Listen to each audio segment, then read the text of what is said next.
वालेकुम। मेरा नाम मोहम्मद मुक़्तसिम है। मैं अव्वल जमात पढ़ता हूँ।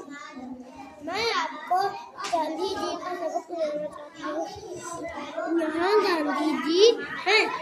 सब लोग गांधी जी को बापू कहते हैं। वो हमेशा सच बोलते थे। रोज सुबह सवेरे उठते और खुदा की इबादत करते। इनका रहन सीधा साधा था। वो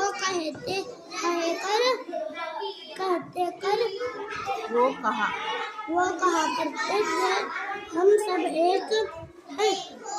हिंदू, मुस्लिम, सिख, ईसाई आपस में भाई भाई हैं।